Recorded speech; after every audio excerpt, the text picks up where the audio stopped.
Assalamualaikum warahmatullahi wabarakatuh.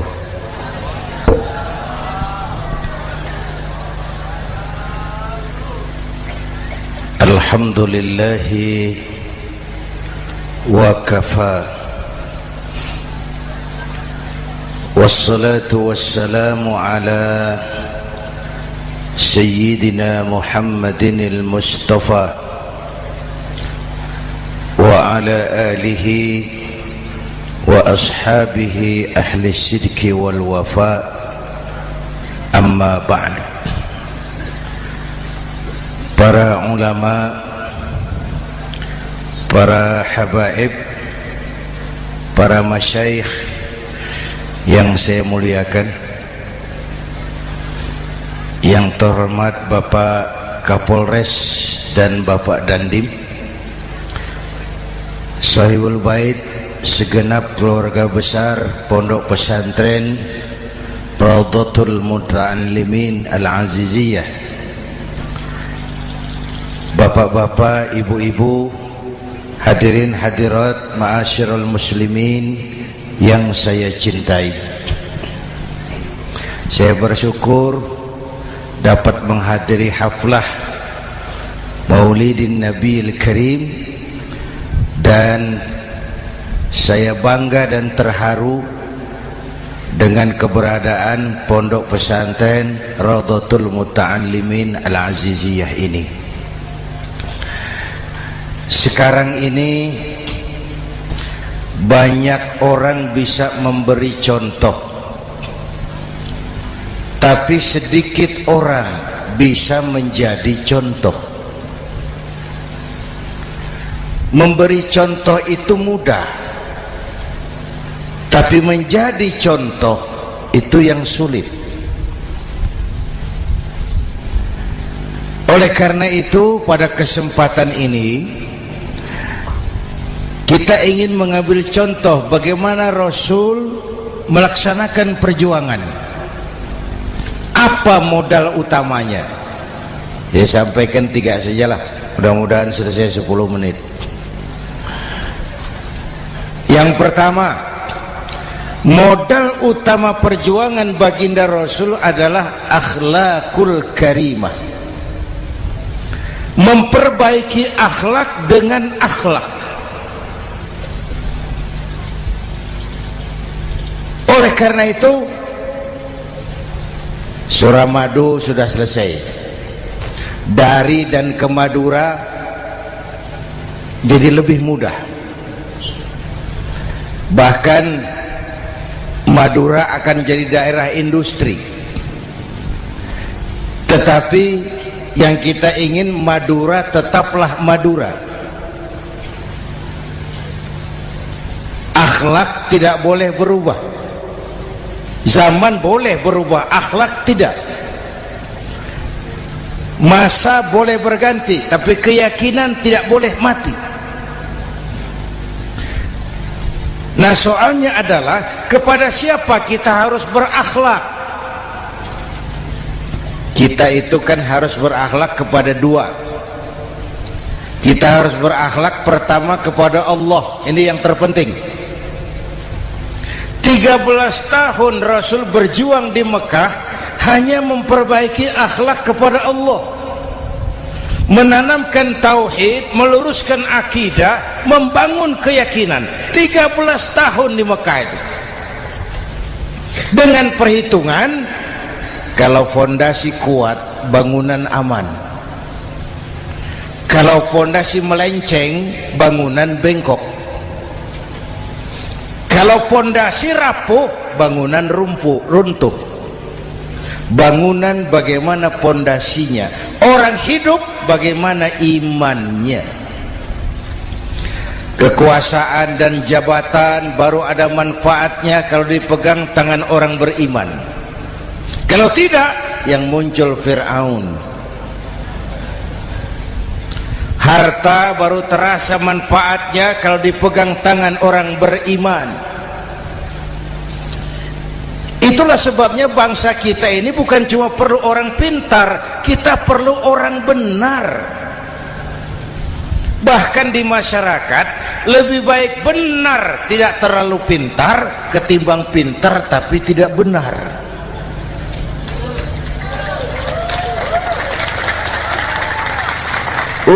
Kalau sudah pintar tidak benar, rusak rakyat itu, Pak. Disuruh ngurus beras malah nimbun beras. Ya, disuruh ngurus laut jadi bajak laut. Disuruh ngurus hukum, bikin hukum seperti pisau, tajam ke bawah, tumpul ke atas. Kalau yang kecil salah, hukum cepat-cepat ditegakkan. Yang besar salah, diam pura-pura tidak mengerti. Itu yang melukai rasa keadilan.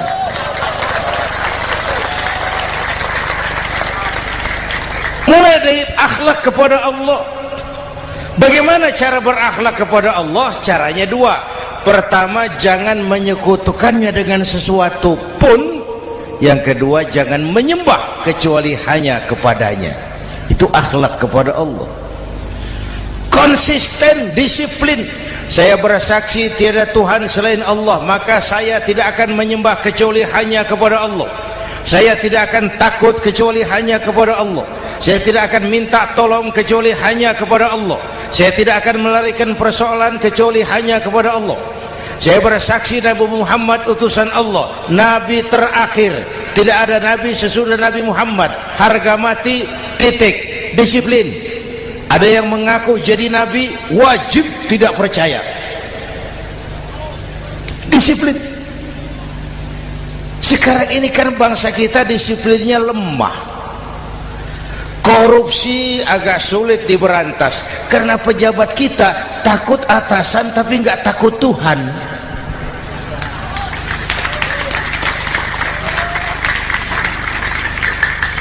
Itu sama dengan anak muda naik sepeda motor ngebut, lampu merah jalan terus, di stop sama polisi.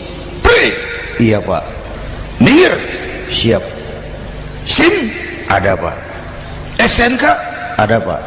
Tahu kau lampunya merah? Tahu Pak. Kenapa lewat terus? Saya nggak tahu, ada Bapak. Itu disiplin kita.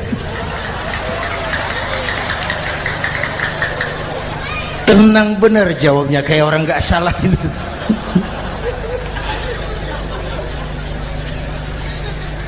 Iman.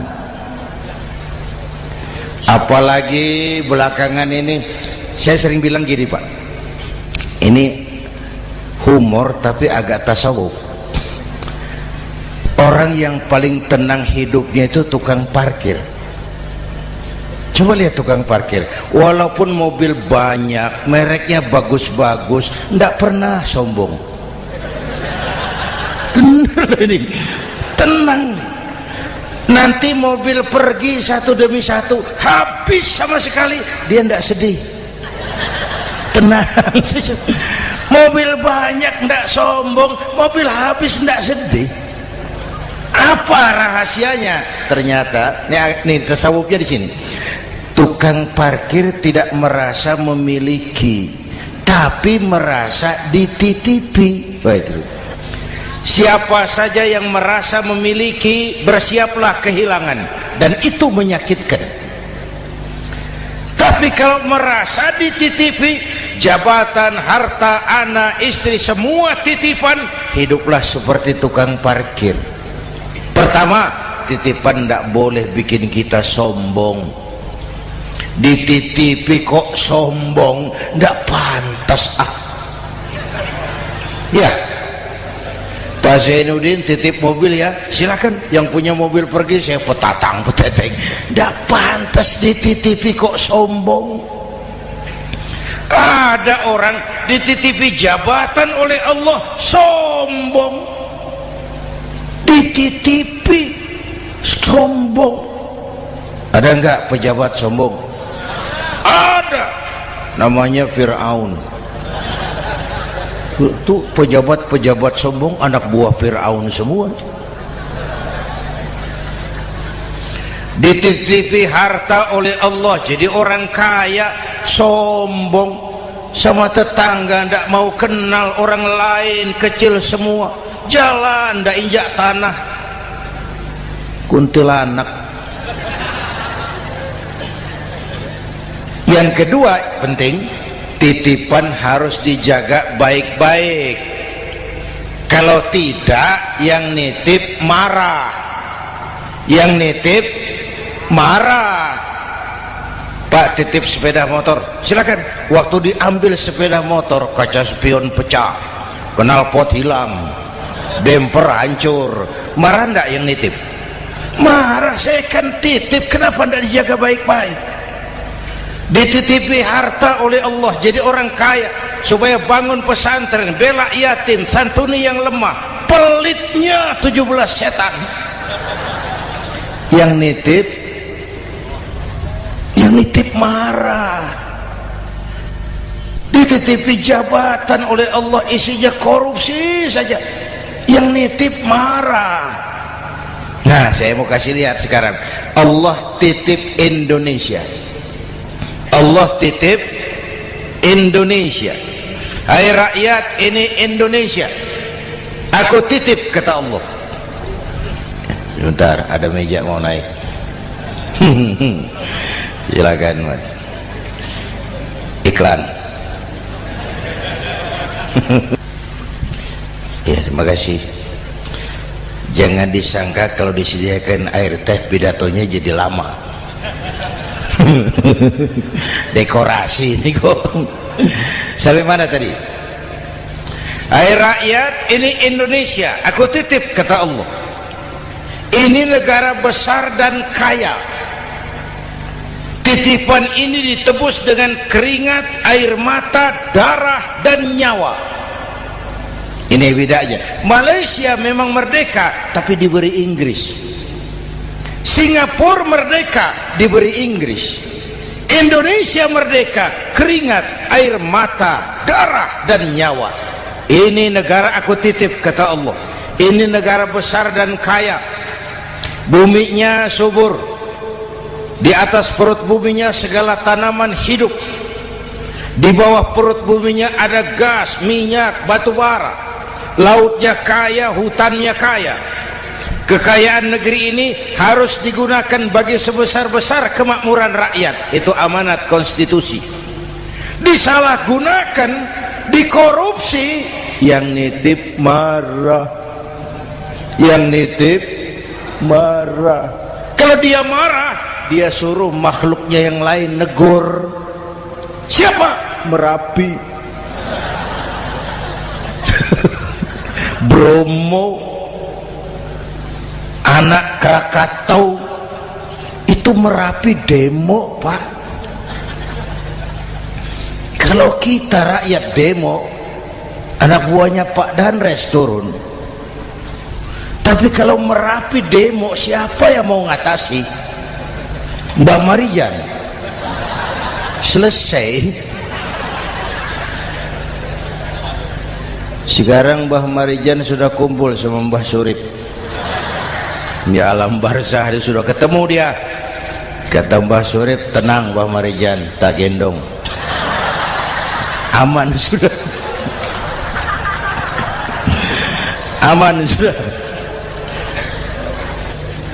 Saya mau bilang Merapi itu makhluk, Krakatau itu makhluk, Bromo itu makhluk. Tidak mungkin makhluk bergerak dengan sendirinya, pastilah ada yang menggerakkan. Maka baik-baiklah sama yang bikin angin supaya bertiupnya sesuai keperluan. Baik-baik dengan yang bikin air supaya datangnya sesuai kebutuhan. Baik-baik sama yang bikin gunung supaya meletusnya pelan-pelan.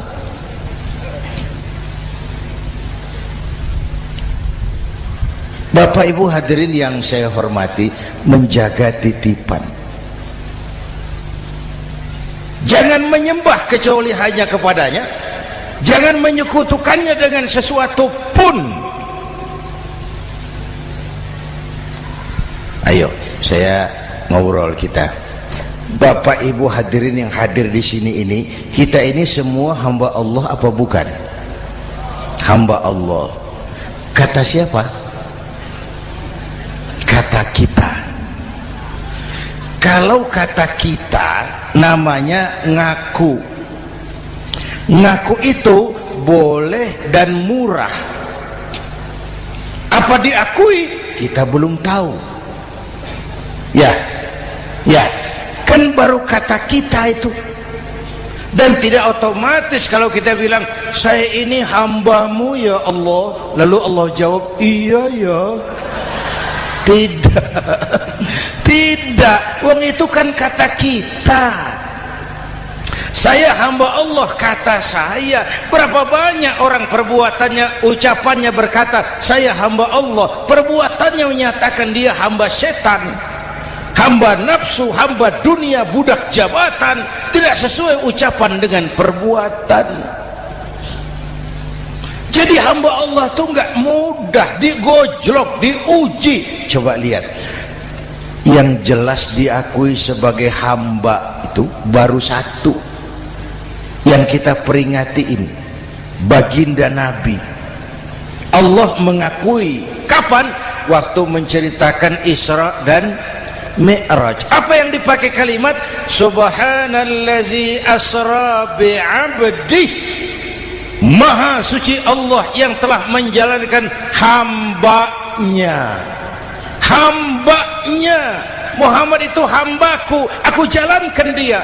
Allah mengakui. Kapan kalimat ini turun?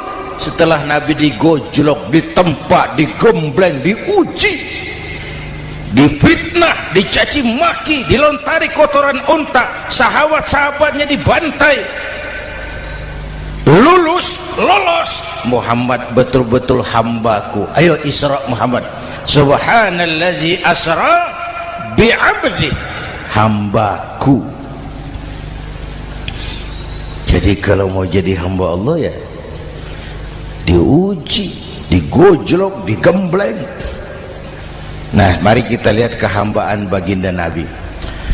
Orang yang paling bersih hatinya Rasulullah. Orang yang paling baik akhlaknya Rasulullah. Orang yang dosanya sudah mendapat jaminan ampun Rasulullah. Tapi Rasulullah kalau sholat malam bengkak kakinya karena rajin sujud. Hati bersih, akhlak terbaik, dosa sudah diampuni. Tapi kalau sholat malam kakinya bengkak karena rajin sujud.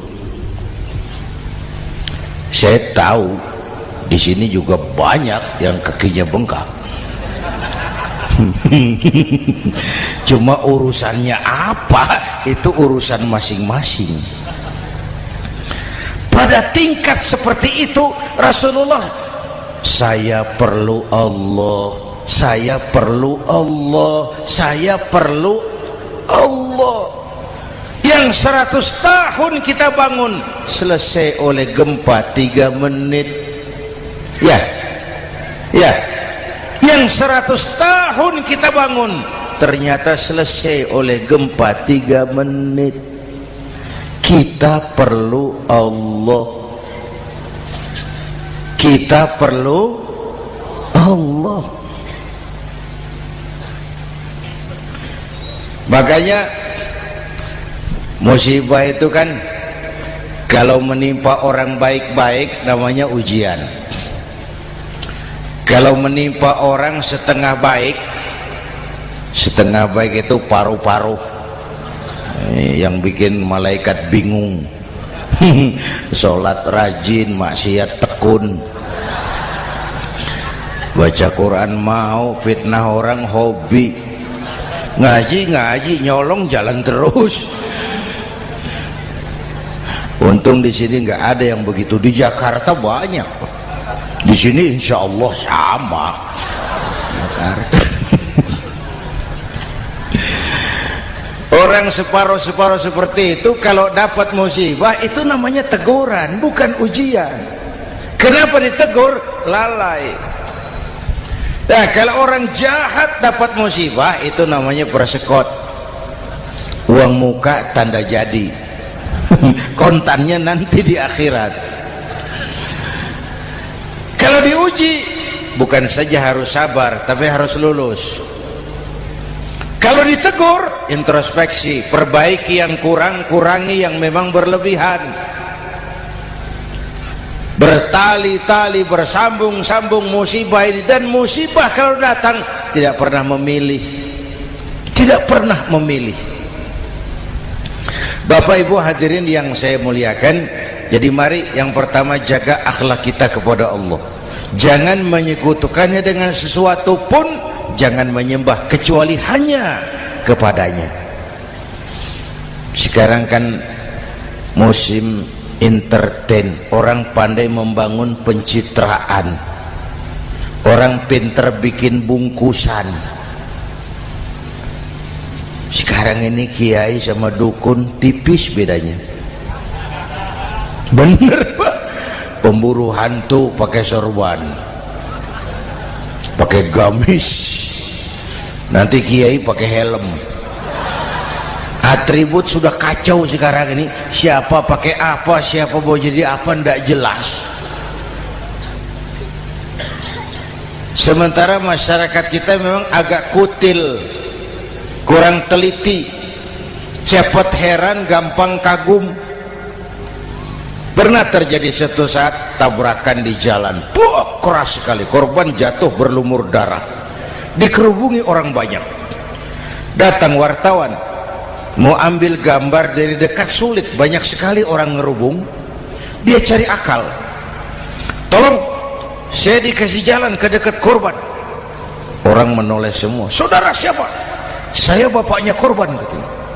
Dia mengaku bapaknya korban. Ya orang minggir semua, minggir, ada bapaknya korban. Orang minggir semua, dia maju ke depan korban.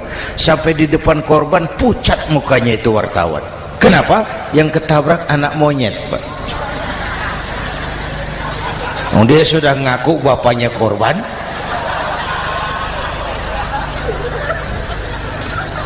Ini cerita pendek tapi pesannya dalam. Kalau belum kenal benar jangan cepat-cepat ngakui. Ya, rakyat harus cerdas sekarang ini. Emas pasti kuning, benar itu? Apa semua yang kuning pasti emas? Udah cerdas lah itu, udah cerdas lah itu.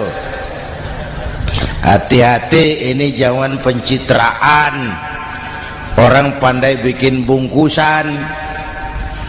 Oleh karena itu kita juga harus punya filter supaya tidak hanyut oleh kedangkalan-kedangkalan pencitraan itu. Satu itu akhlak kepada Allah. Yang kedua, kepada siapa kita berakhlak? Kepada sesama manusia. Kepada sesama manusia itu siapa? Pertama, sesama muslim. Malam ini saya hadir di sini, saya tidak merasa tamu. Saya hanya keluarga di tengah keluarganya. Bahwa saya lahir di Jakarta itu sih kebetulan. Saya enggak pesan.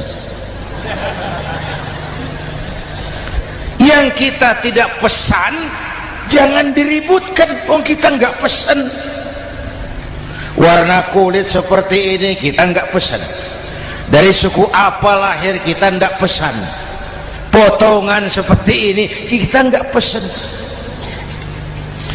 Islam membebaskan manusia dari ras diskriminasi. Pada waktu yang bersamaan Islam mengangkat harkat, derajat, martabat kaum wanita. Ini kasihan dari tadi nggak diajak ngomong nih. Pada waktu yang bersamaan Islam mengangkat harkat, derajat, martabat kaum wanita. Ibu-ibu mestinya lebih terima kasih sama Rasulullah. Sebelum Rasulullah datang, nasib perempuan menyedihkan, dilecehkan, harganya murah. Sebelum Rasulullah datang, murah. Sebelum Rasulullah datang, murah. Coba lihat wanita sebelum Islam, sedih, dilahirkan hanya untuk melahirkan, alat pemuas nafsu. Kalaupun berperan, peranannya cuma segitiga, dapur sumur kasur, kasur sumur dapur, putar putar-putar di situ saja. Tidak usah di Arab, dunia, di Jawa. Raja-raja Jawa sebelum kenal Islam seenaknya ngumpuli perempuan kan, selirnya yang 30, 50. Sultan-sultan di Turki piara harem ratusan orang perempuan. Kaisar terakhir dinasti Ming Cina bangun istana 1000 kamar, istrinya 1000. Innalillahi wa inna. Itu saya coba pikir, raja kalau istrinya 1000, kapan pakai kolor itu raja?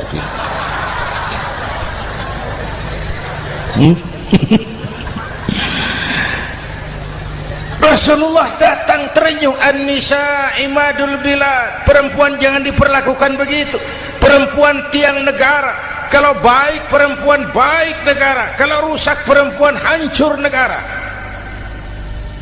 Waktu ditanya, ya Rasul, siapa yang paling harus saya taati di dunia? Ibumu. Setelah itu siapa lagi? Ibumu. Setelah itu siapa lagi? Ibumu. Setelah itu siapa lagi? Bapakmu. Menghargai perempuan, ibumu, ibumu, ibumu, bapakmu. Ibu 3 kali disebut, bapak 1 kali, ibu 3 kali, bapak 1 kali, ibu 3, bapak 1 bapak.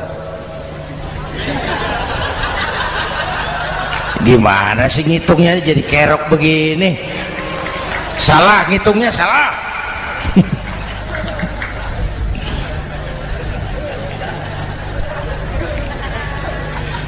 Lalu dicairkan kehidupan kemasyarakatan di masjid. Masya Allah, masjid itu pendidikan demokrasi betul. Pertama, siapapun masuk masjid copot sandal, buka sepatu. Benar itu? Ini masyarakat yang mau kita bangun. Tidak ada warga negara kelas 1, semua sama. Lurah masuk masjid buka sepatu, rah. Camat masuk masjid buka sepatu, mat. Gubernur masuk masjid buka sepatu, nur. Nikmatnya masyarakat masjid, nikmatnya masyarakat masjid. Coba binatang saja harganya tidak sama toh. Sapi yang mahal, yang gemuk, betul? Karena harga sapi pada dagingnya, makin gemuk sapi makin mahal harganya. Tapi ada burung perkutut lebih mahal dari sapi, padahal dagingnya sedikit, betul. Kenapa harganya lebih mahal dari sapi?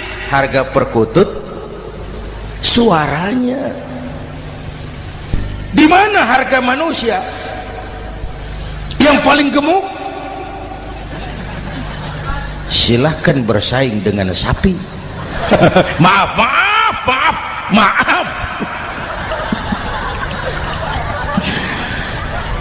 inna akramakum indallah atqakum. Masyarakat masjid sudah coba sandal, buka sepatu, sudah masuk ke dalam sholat berjamaah. Kalau sudah ke dalam sholat berjamaah, tidak pernah kita usil dari mana orang datang, yang penting kemana dia menghadap. Itu masyarakat masjid. Dari mana kamu? Dari kidul, Pak, madhab ngulon. Kamu dari mana? Dari lor, Pak, madhab ngulon. Kamu dari mana? Dari kulon, madhab ngulon juga. Ini kan konsep bineka tunggal ika. Dari manapun orang datang, apapun warna kulitnya, dari suku apapun ia dilahirkan, kalau akidahnya sama, itu saudara kita. Lalu sholat berjamaah. Apa itu? Hidup bermasyarakat, berbangsa dan bernegara. Harus ada imam, harus ada makmum. Kenapa? Ini saya harus agak hati-hati ya, pakai sarung angin ini. Apa tadi ngomong apa saya? Sholat berjamaah, bermasyarakat, berbangsa dan bernegara.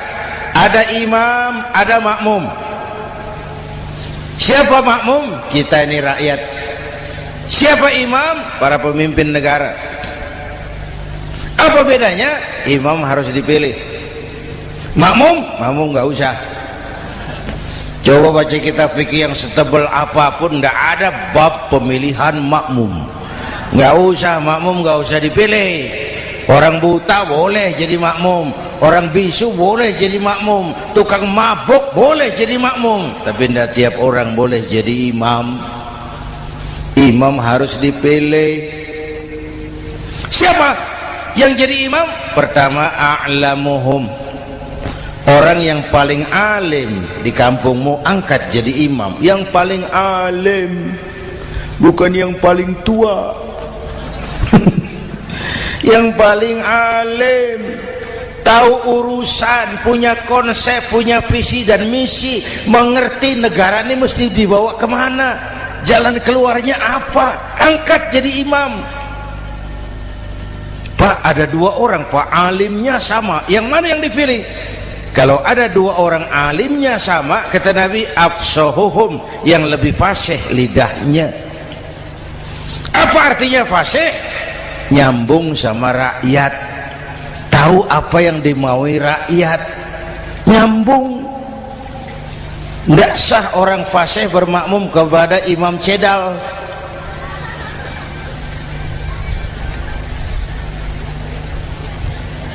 Kenapa Bu? Nyambung. Capek kalau punya imam gak nyambung sama makmum. Makanya kalau sudah jadi imam, pesan Nabi apa? Idza amma ahadukumun nasa falyukhaffif. Kalau kamu jadi imam, ringankan sholat kamu, jangan terlalu panjang. Itu makmum tidak sama kekuatannya. Ada yang tua renta, diri saja sudah gemetar. Ada makmum yang punya darah tinggi, kalau sujud lama kepalanya sakit. Ada makmum yang sudah janji habis sholat mau terima uang. Jangan kalau sudah jadi imam di kota, sholat isya berjamaah, rakaat pertama selesai Fatihah, Yasin, bubar makmum itu. Jadi imam jangan terlalu lama, kayak Husni Mubarak tuh kelamaan jadi imam 30 tahun, rakyat capek.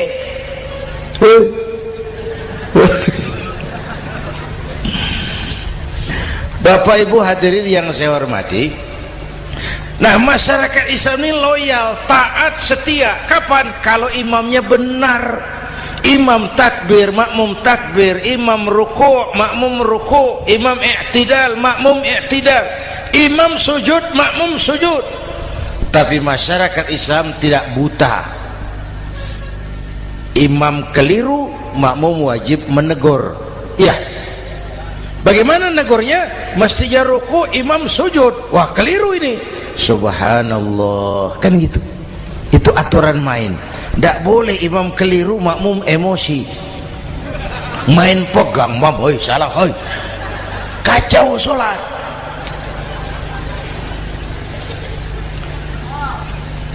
Imam buang angin, apa makmum lalu berkata, demi kesetiaan saya kepada imam, imam buang angin, saya lebih keras lagi. Goblok. Iyyaka na'budu wa iyyaka nasta'in. Sampai situ imam buang angin, minggir. Tidak usah ribut. Yang di belakang satu orang maju ke depan, lanjutkan pekerjaan imam. Yang penting imam tahu diri, buang angin, minggir. Ini negara rusak karena imam sudah buang angin. Tenang aja, kayak orang nggak salah gitu loh.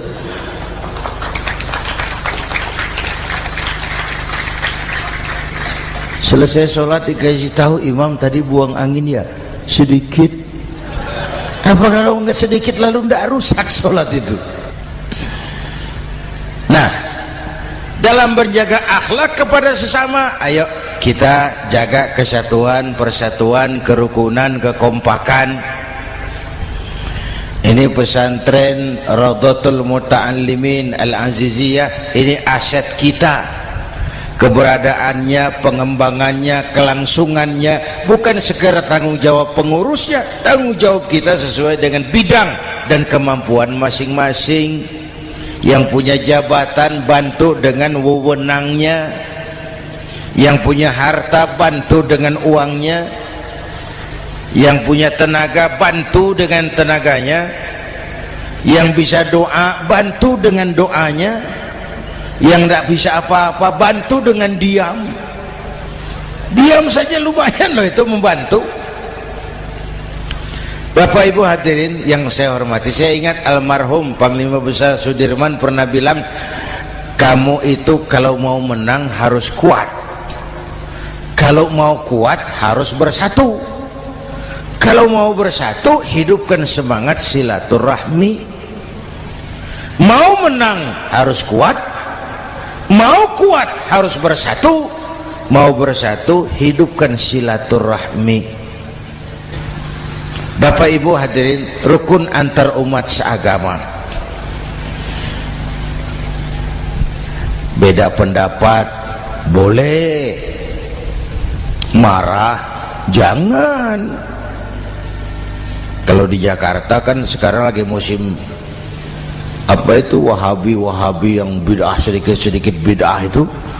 Saya sih bilang yang suka tahlil bagus, terusin. Yang nggak suka tahlil nggak apa-apa, tapi jangan mencaci maki yang suka tahlil. Orang yang mabuk masih banyak kok yang tahlil dicaci maki. Kita nih seperti orang kurang kerjaan. Waktu guru saya Hadratul Mukarram Ki Haji Dr. Idham Khalid wafat, saya ajak orang baca Fatihah. Selesai, saya lagi duduk di belakang, seorang pengusaha nemui saya, Kiai, kenapa? Saya coba ingin kepastian. Apa? Orang yang sudah mati dibacakan Fatihah itu apa pahalanya sampai? Saya bilang gini, Mas, kamu kalau nggak percaya mati aja dulu. Saya bacain Fatihah, tunggu di sono. Kalau nggak nyampe balik lagi nggak apa-apa.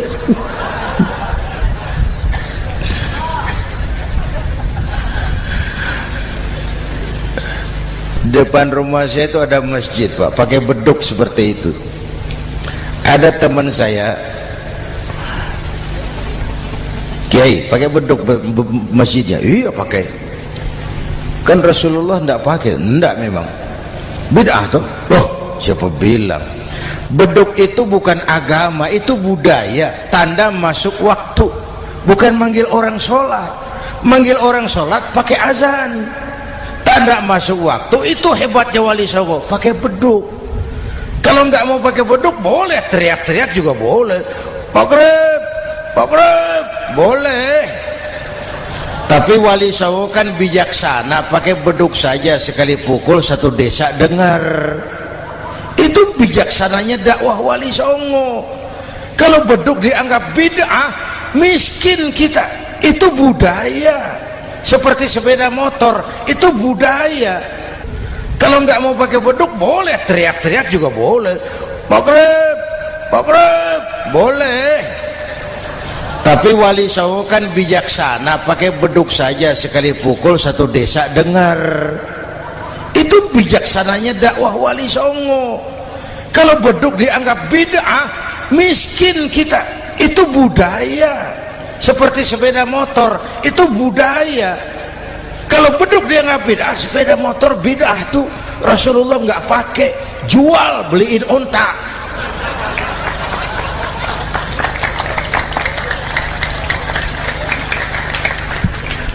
Ayo cari persamaan, jangan memperbesar perbedaan.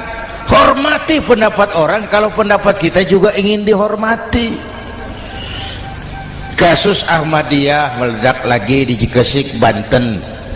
Lalu pendekar-pendekar HAM menganggap itu tirani, mengganggu kebebasan beragama. Dia lupa bahwa Ahmadiyah masalahnya bukan kebebasan beragama, tapi penodaan terhadap agama. Kalau kebebasan beragama sih umat Islam welcome. Orang mau Hindu, mau Buddha, mau Kristen bebas memilih agamanya masing-masing. Tapi ini kan Ahmadiyah lain, ngakunya Islam tapi ada nabi lagi sesudah Nabi Muhammad, namanya Mirza Ghulam Ahmad, asal dari India. Saudara hadirin yang saya hormati, ini yang prinsip penodaan terhadap agama. Kalau nggak ngaku Islam nggak masalah. Supaya mau aman caranya cuma dua, Ahmadiyah jadi agama sendiri, karena Malaysia sudah melarang, Brunei sudah, Rabithah Alam Islami menyatakan aliran sesat, Saudi Arabia melarang pengikut Ahmadiyah pergi bikin haji, dia dianggap non muslim. Cuma memang pemerintah kita nggak tegas. Kalau dari dulu dinyatakan dilarang, nggak akan ada lagi kasus-kasus seperti itu.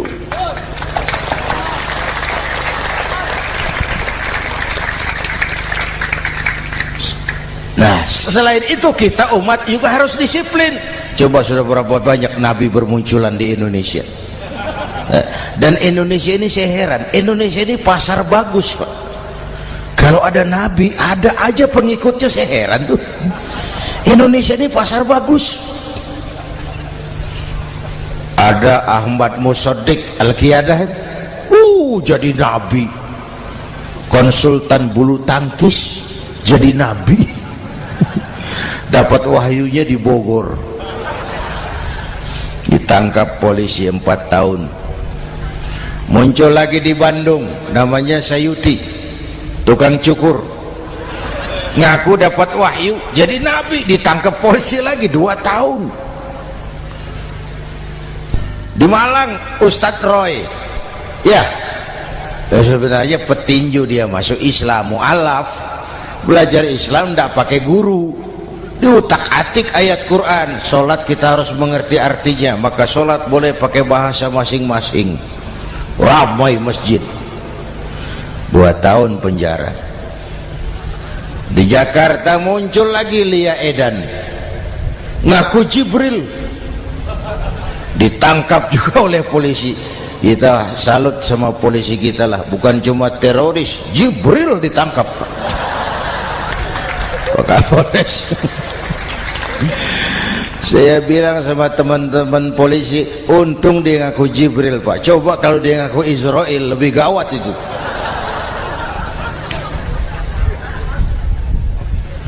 Yang parah, antara Cirebon Losari, dia perbatasan Jawa Tengah Jawa Barat, pernah muncul agama baru namanya agama Jasun, agama Jawa Sunda, agama Jasun Jawa Sunda. Yang jadi nabi Tugimin. La haula wala quwata. Saya bilang ini jangan jadi nabi, jadi kiai juga nggak angker ini. Al Mukarram Bapak Kiai Tugimin, nggak enak. Yang lebih ndak enak selawatannya loh itu. Kalau kita kan tadi nikmat tuh, ya Habibi ya Muhammad, nikmat rasanya itu. Coba ganti sama yang tadi, wah enggak, ya Habibi ya Tugimin, nggak enak itu, Pak. Jadi umat Islam itu sangat menghormati orang lain agama. Soal agama orang lain, lakum dinukum, awas hati-hati kalimatnya. Kita menghormati orang lain agama. Soal agama orang lain, lakum dinukum, kita memang yakin cuma Islam agama yang benar, tapi bukan berarti kita boleh menghina agama orang lain. Kenapa? Kalau agama kita yang dihina, kita kan sakit hati. Orang lain sama dong. Itu sebabnya Allah berpesan, jangan kau caci maki Tuhan mereka, karena mereka akan balas mencaci maki Tuhanmu. Dan itu artinya mencaci maki aku, kata Allah. Jelas ini? Jelas? Justru karena umat Islam mayoritas di Indonesia, maka kerukunan antar umat beragama terjaga dengan baik. Oh, kalau umat Islam mau main kasar, mau main kayu, mau main keras, Umat Islam ini 85%, yang lain pasti selesai, saya jamin selesai. Tapi kan tidak, kita sadar betul ini negara Pancasila, kita sadar betul bahwa kita harus menghargai orang lain agama, menjaga kerukunan, rukun antar umat beragama. Yang ketiga, rukun antar umat beragama dengan pemerintah. Dulu kiai saya bilang, sultanun zulum khairum min fitnatin tadum. Pemerintah yang jelek pun sebenarnya masih lebih lumayan ketimbang tidak ada pemerintahan, kalau itu ukurannya. Coba umpama nanti Pak SBY sudah terlalu pusing, lalu pengumuman jam 000, seluruh rakyat Republik Indonesia saya umumkan mulai malam ini tepat jam 000 pemerintah bubar. Ayo bayangkan seperti apa kita tanpa pemerintah. Hukum rimba, yang kuat menekan yang lemah, yang kaya merampok yang miskin. Rumah saudara dirampok, lapor ke polisi, kata Kapolres, maaf polisi baru bubar. Hak asasi diinjak-injak, lapor ke pengadilan, pengadilan bubar. Masih ada pemerintah saja yang kuat suka menekan yang lemah, apalagi kalau tidak ada pemerintah. Karena itu ulama dan umara dua pilar utama. Kalau kuat keduanya, kuatlah masyarakat. Kalau rapuh keduanya, maka rapuhlah juga masyarakat. Bapak Ibu hadirin yang saya hormati, ini yang kedua, kita harus berakhlak kepada sesama. Yang ketiga, kepada siapa kita harus berakhlak? Kenapa? Iya, saya cuma lihat jam. Yang ketiga, kepada siapa kita harus berakhlak? Kita ini harus berakhlak kepada makhluk Allah yang lain di luar manusia. Kepada air kita harus berakhlak loh Pak. Saya dulu remaja ngaji fikih, kiai ngajar makruh buang air kecil di tanah yang berlubang. Saya protes, kenapa makruh kiai? Pertama, untuk kesehatan. Siapa tahu di lubang yang kau kencingi ada gas beracun. Kalau tidak kiai, kalau tidak maka artinya kau harus melindungi binatang yang ada di dalam lubang. Siapa tahu di lubang yang kamu kencingi ada semut sedang rapat membahas masalah Mesir. Apa dosanya lalu mati dikencingi? Ini namanya rahmatan li semut. Bapak Ibu hadirin yang saya hormati, ada hadis sederhana, fa iza zabahtum fa ahsinu zibhata. Kalau kamu menyembelih hewan, sembelihlah dengan cara yang terbaik.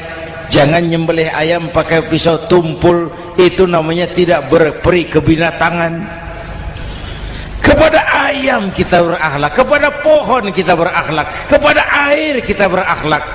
Kenapa sekarang alam tidak seramah dulu? Karena kita juga tidak ramah kepada alam. Kenapa sering terjadi banjir? Karena tempat air kita kurangi. Dia bingung mau kemana. Air nggak punya tempat, akhirnya masuk ke rumah kita juga, masuk dalam zoharul fasadu bil barri wal bahri bima kasabat aydin nas. Karena kita tidak berakhlak kepada lingkungan. Bapak Ibu hadirin yang saya hormati, jadi itu yang pertama, modal utama perjuangannya akhlakul karimah. Mau sukses, utamakan akhlak. Industrialisasi boleh terjadi di Madura, jalan berhotmik licin, oke, listrik masuk desa, alhamdulillah, tapi akhlak jangan berubah, akidah jangan goyah.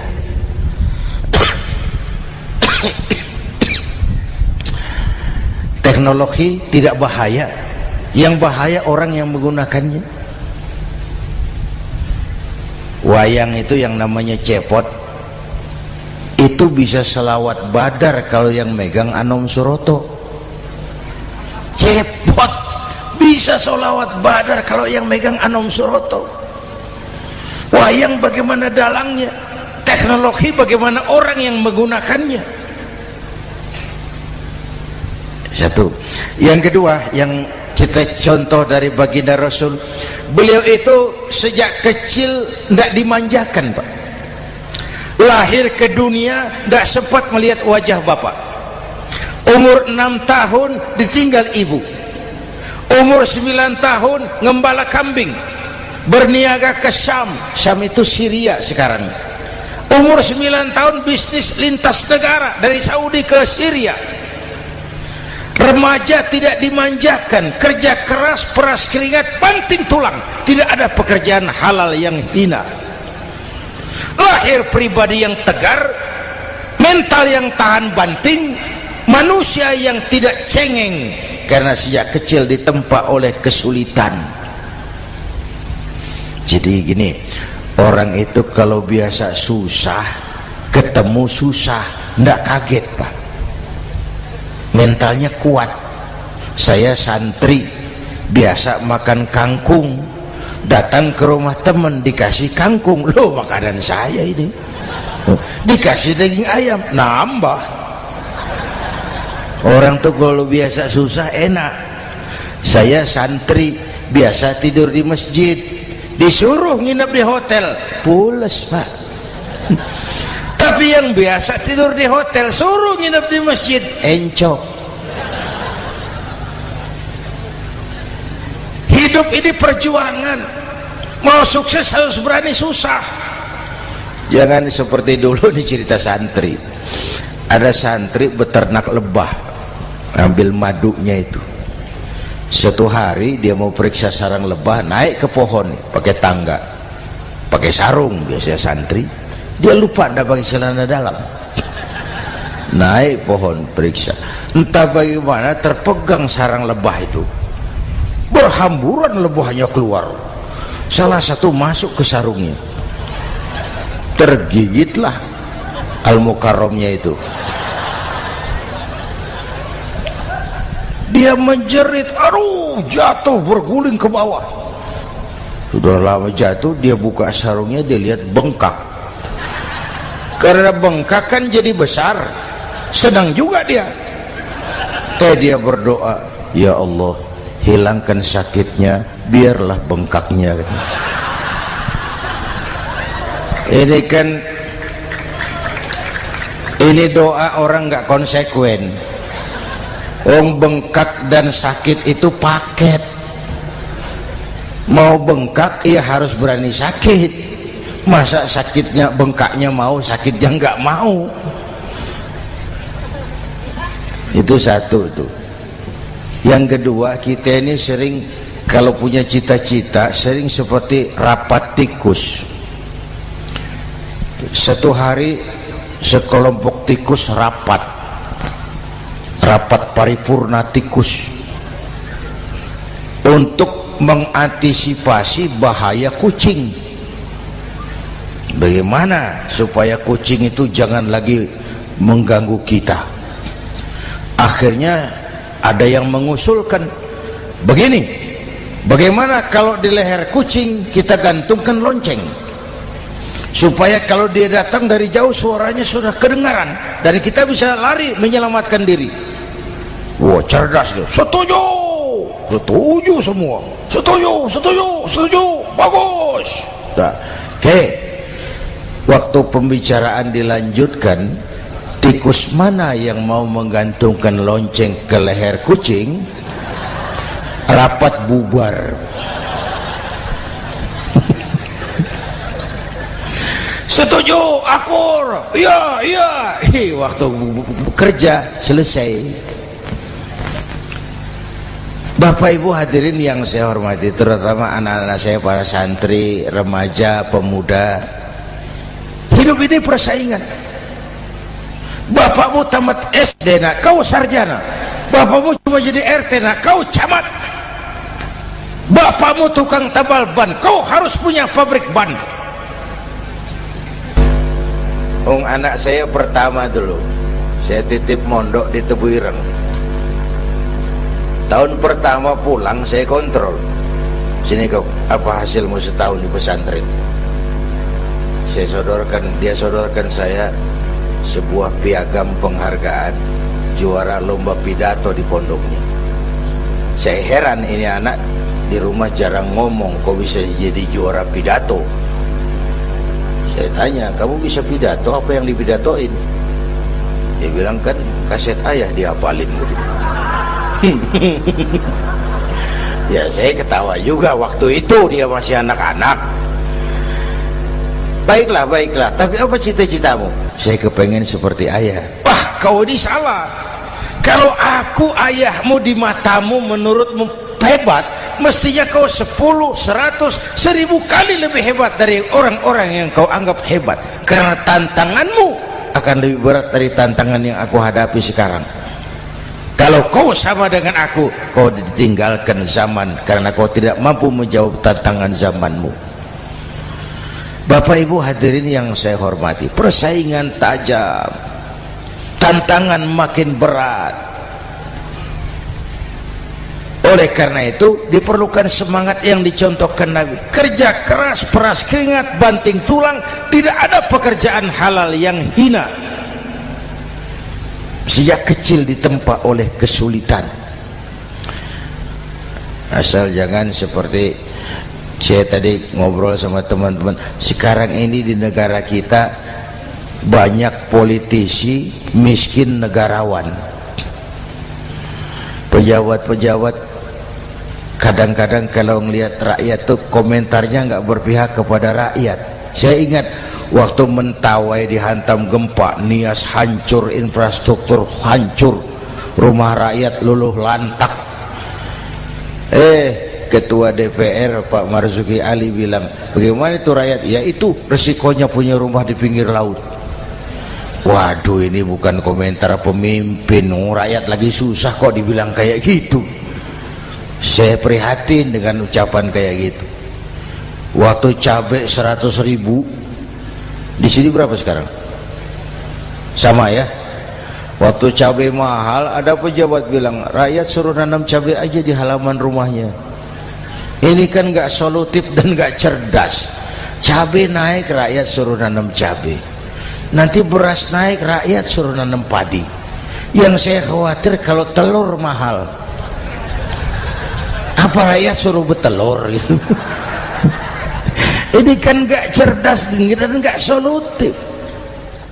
Bapak Ibu hadirin yang saya hormati, apalagi tadi sudah saya bilang di awal, kita ini bangsa yang ditempa oleh kesulitan. Mau merdeka saja dengan keringat, air mata, darah dan nyawa. Kita tidak boleh cengeng menghadapi kesulitan ini.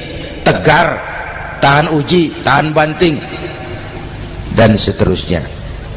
Itu hal yang kedua.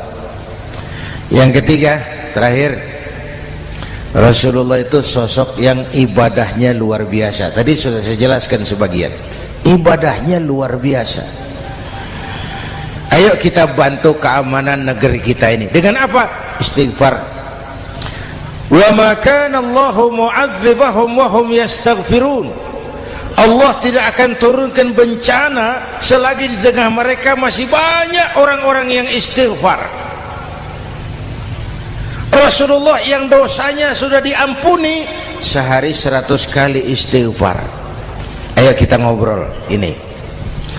Pak, saya ini Zainuddin ini kalau mengharap masuk surga dengan amal yang saya kerjakan sendiri, rasa-rasanya tipis harapan. Bener. Sholat saya berapa banyak saya tahu, sedekah saya berapa duit saya tahu, dosa saya berapa banyak saya tahu. Lalu saya baca sejarah, Nabi Adam dosanya 1, makan buah khuldi, dikeluarkan dari surga. Nabi Adam dosanya 1, dikeluarin. Kita dosanya banyak, kepengen masuk. Ini nggak nyambung ini. Nabi Adam dosanya 1, dikeluarin dari surga. Kita dosanya banyak, kepengen masuk. Nggak nyambung. Apa yang bikin saya besar hati? Apa yang bikin saya optimis? Ada dua, Pak. Pertama yang disebut rahmat Allah, yang kedua disebut syafaat Rasulullah. Dua itu, Pak. Oh, kalau kita ini insya Allah nanti sampai ke surga, amin, amin. Kalau kita ini sampai ke surga, Pak, saya jamin itu bukan karena amal kita, itu karena rahmatnya Allah. Ndaklah seberapa banyak sih amalan kita mau menggapai surga. Kalau bukan karena rahmatnya Allah, sulit sampai ke sana. Hei manusia, dosamu besar, tapi lihat rahmatku lebih besar. Hei manusia, salahmu banyak, tapi ampunanku lebih banyak. Kau nangis di hadapanku, aku senyum melihatmu. Kau berjalan menujuku, aku berlari menyambutmu. Istighfarnya sehari 100. Lalu ada hadis qudsi, inni la ahammu bi'adzabi ibadi. Kadang-kadang aku pengen turunkan azab, bencana kepada manusia, tapi ketika aku melihat 3 perkara, murkaku surut, bencana aku tarik kembali. Coba perhatikan hadis kursi ini. Allah mau marah hendak jadi, bencana ditarik, musibah diangkat. Kenapa? Ada yang meredam murka Allah. Allah enggak jadi marah. Siapa? Pertama, suyukhan rukka. Aku lihat orang-orang tua tengah malam sujud sambil berlinang air mata, nangis di hadapan Allah. Itu kita hutang jasa loh, Pak, sama orang-orang yang tengah malam sujud nangis di hadapan Allah. Lihat yang begitu Allah tidak jadi marah.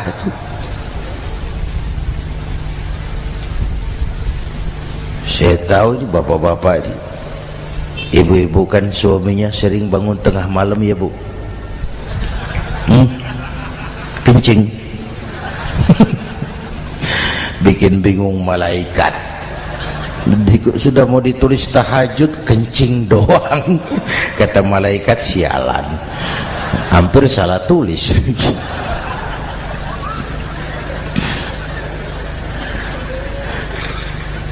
Aku lihat orang tua tengah malam sujud sambil berlinang air mata.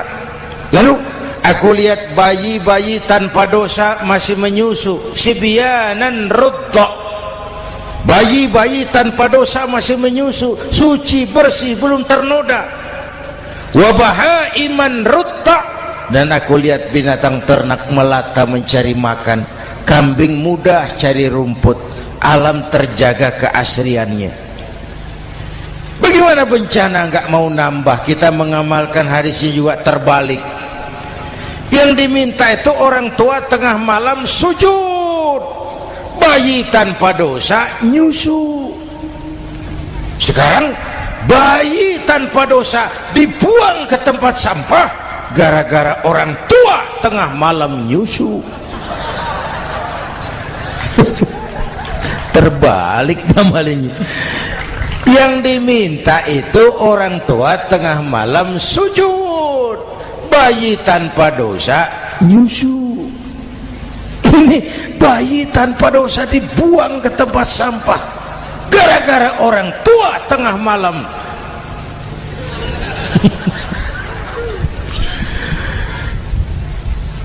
Bapak Ibu hadirin yang saya hormati, rahmat Allah kita perlu.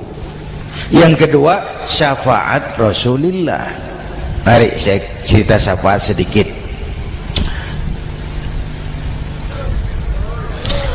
Ini sudah jam 00:05 ya.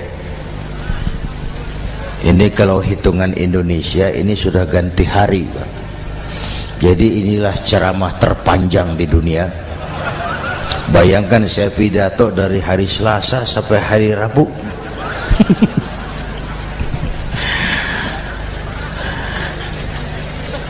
Syafaat agak saya singkat ceritanya. Nanti itu Pak, setelah alam ini hancur sehancur-hancurnya, bumi gempa, gunung meletus, air laut tumpah ke darat, halilintar menyambar, planet-planet bertabrakan, semua yang hidup mati bareng tanpa persiapan, termasuk malaikat. Malaikat mati, yang tinggal cuma Allah sendirian. Yang lain hancur semua, tinggal Allah sendirian. Allah patroli,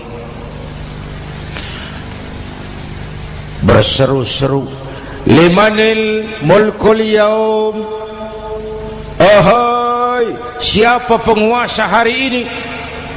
Mana Fir'aun yang ngaku Tuhan, nongol kalau memang Tuhan. Mana Abrahat, mana Namrus, mana itu Benito Mussolini, mana itu Adolf Hitler, mana itu Hosni Mubarak. Penguasa-penguasa yang ngaku berkuasa, nol kalau memang penguasa. Gak ada yang jawab, Pak, semua sudah rebah. Allah lalu berkata, la ilaha illa ana. Ternyata tidak ada Tuhan lain selain aku. Allah sombong waktu itu. Kalau Allah sombong itu pantas. Hadis qudsi mengajarkan al-kibriya'u libasi, sombong itu pakaianku, kata Allah. Cuma aku yang pantas pakai. Kamu manusia nggak pantas pakai pakaianku, kebesaran. Pakaian Allah mau dipakai, sombong itu pakaian Allah, cuma Allah yang pantas pakai. Nanti itu yang pertama dihidupkan bukan kita, malaikat dihidupkan lebih dulu. Tiupan pertama, malaikat hidup semua, diatur panitia akhirat. Yang nyambut tamu siapa, yang pimpin marawis siapa, Malik siap, sediakan neraka.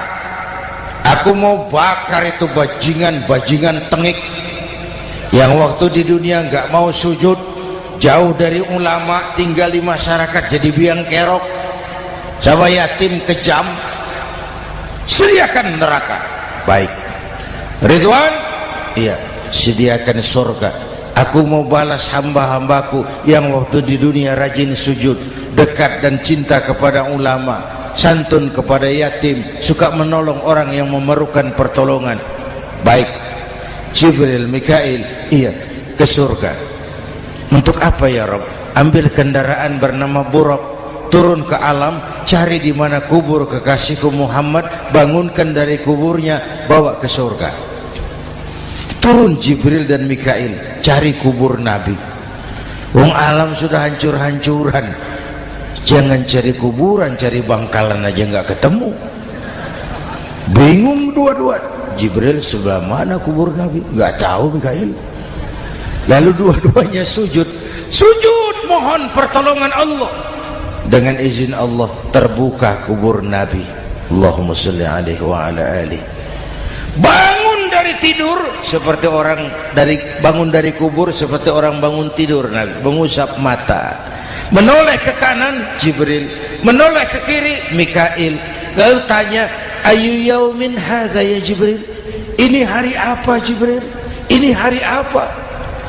Hadza ma wa'ada ar-Rahman. Ini hari yang dijanjikan Allah Muhammad. Ini kiamat. Kiamat Jibril? Kiamat. Jibril, kalau memang ini hari kiamat, aina ummati? Umat saya mana Jibril? Umat saya mana? Allah karim.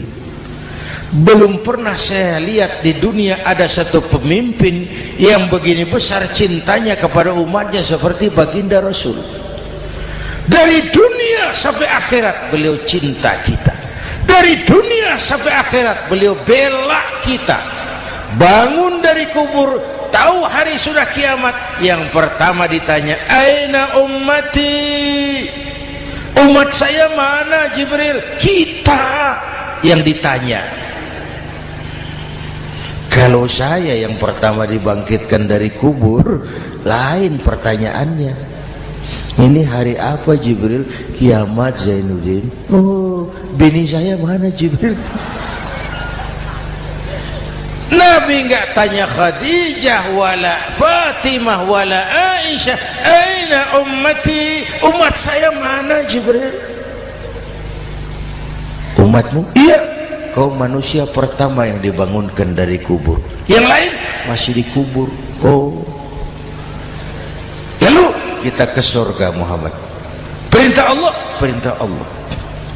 Sampai di surga seperti orang tidak betah Nabi itu, resah, gelisah, mondar mandir, mukanya murung. Yang punya surga kan negur, Muhammad, labbaik ya Rabb. Tidak enak di surga ya? Enak. Kok kamu seperti orang nggak kerasan gitu, resah, gelisah? Kenapa? Saya teringat umat saya ya Allah. Umat saya bagaimana nasibnya? Iya, saya sudah enak di DPR. Salah. Saya sudah enak di surga, gaji cukup, kursi empuk, dapat mobil dinas. Nggak. Umat saya yang waktu kampanye kepanasan itu gimana nasibnya tuh?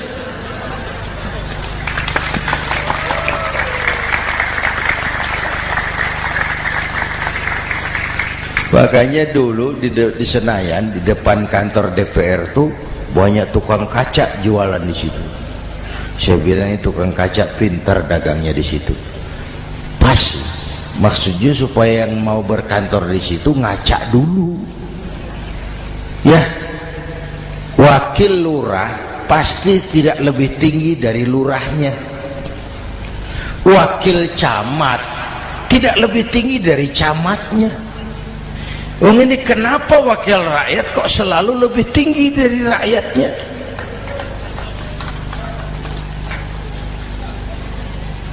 Kan yang memberikan mandat kita rakyat. Kemerdekaan bertujuan mengantarkan rakyat ke gerbang kesejahteraan, lalu rakyat mempercayai tugas itu kepada pemerintah dan wakilnya di DPR. Saya percayakan kamu mengantarkan rakyat ke gerbang kesejahteraan. Itu amanat Undang-Undang Dasar. Biasanya yang diantarkan sampainya lebih dulu biasanya.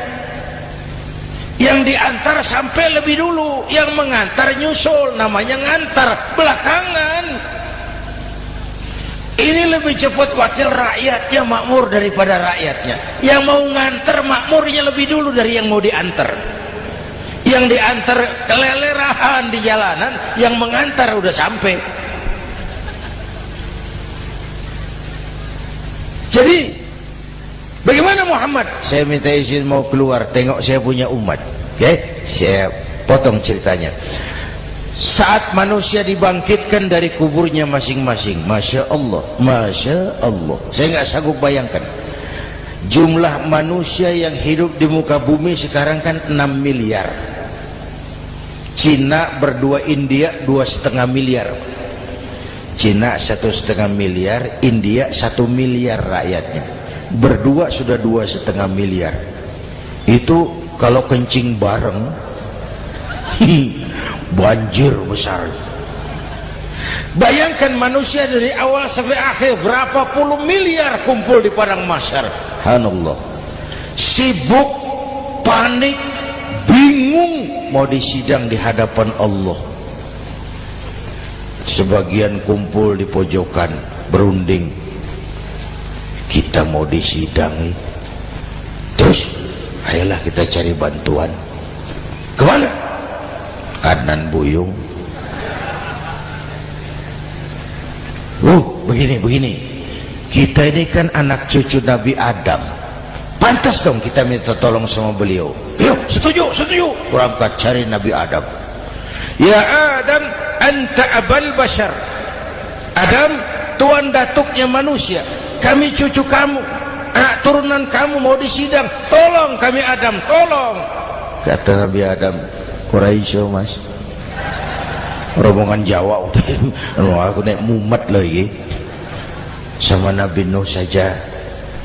Nuh bilang tidak bisa, saya juga punya masalah, pernah minta obat ditenggelamkan.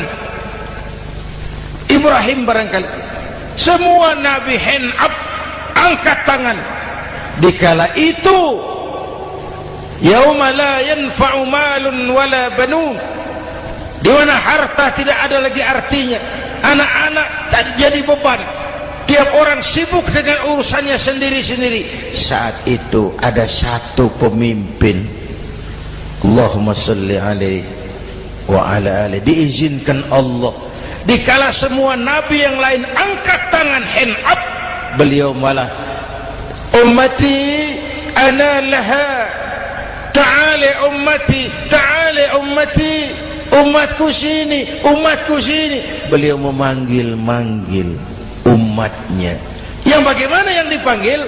Ada hadis, inna ummati ya'tuna yaumal qiyamah ghurran muhajjalin min atharil wudu.